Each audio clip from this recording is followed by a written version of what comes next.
Iran Israel সংঘাত চলাকালে গেল জুনে ইসলামী প্রজাতন্ত্রটির ৩টি পারমাণবিক স্থাপনা লক্ষ্য করে অপারেশন মিডনাইট হ্যামার নামে একটি অভিযান চালায় যুক্তরাষ্ট্র। ফোর্দো, নাতানজ এবং ইস্পাহানের পারমাণবিক স্থাপনায় ফেলা হয় B2 বাংকারবাস্টার বোমা। এতে করে তেমন কোনো ক্ষয়ক্ষতি না হলেও পরমাণু ইস্যুতে চূড়ান্ত বিরোধপূর্ণ অবস্থানে চলে যায় ওয়াশিংটন ও তেহরান। সম্প্রতি ইরানের সরকার বিরোধী আন্দোলনের পর আবারও ফিরে এসেছে সেই প্রেক্ষাপট। পরমাণু কর্মসূচি নিয়ে ওয়াশিংটনের শর্ত মানতে ক্রমাগত তেহরানকে চাপ দিচ্ছেন ট্রাম্প, আর চুক্তি না হলে যে কোনো মুহূর্তে ইরানে হামলার হুঁশিয়ারি দিয়ে রেখেছেন মার্কিন প্রেসিডেন্ট। গরমে দাপাদাপি, ঘরের চালের স্থায়ী সমাধান আরোয়ার সিমেন্ট শীট।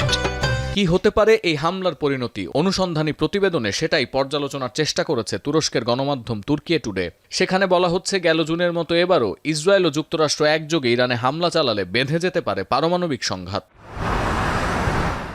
যুক্তরাষ্ট্র যদি ইরানের পরমাণু স্থাপনা বা নির্দিষ্ট লক্ষ্যবস্তুতে হামলা চালায় তাহলে হয়তো বড় ঝুঁকি নেবে না ইরান, কিন্তু খামেনি প্রশাসনকে উৎখাতের উদ্দেশ্যে হামলা চালানো হলে আত্মঘাতী সিদ্ধান্ত নিতে দুবার ভাববে না তেহরান।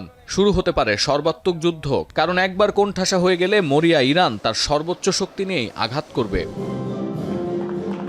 ইসরায়েলি প্রধানমন্ত্রী থেকে শুরু করে মার্কিন প্রেসিডেন্ট ইরানের পরমাণু অস্ত্র তৈরির সক্ষমতা নিয়ে কথা বলেছেন বহুবার। সম্প্রতি মধ্যপ্রাচ্যে যুক্তরাষ্ট্রের দূত স্টিভ উইটকফও মন্তব্য করেছেন, ইউরেনিয়াম সমৃদ্ধকরণের মাধ্যমে 7 দিনের ব্যবধানে পরমাণু বোমা তৈরির সরঞ্জাম প্রস্তুত করতে সক্ষম ইরান। এমন প্রেক্ষাপটে ইরানের নয়া শাসন ব্যবস্থা কায়েম করতে গিয়ে যুক্তরাষ্ট্র সর্বাত্মক যুদ্ধের ঝুঁকি নেবে কিনা সে প্রশ্ন থেকেই যাচ্ছে। সতীর্থ কর্মকার, এখন বিশ্ব।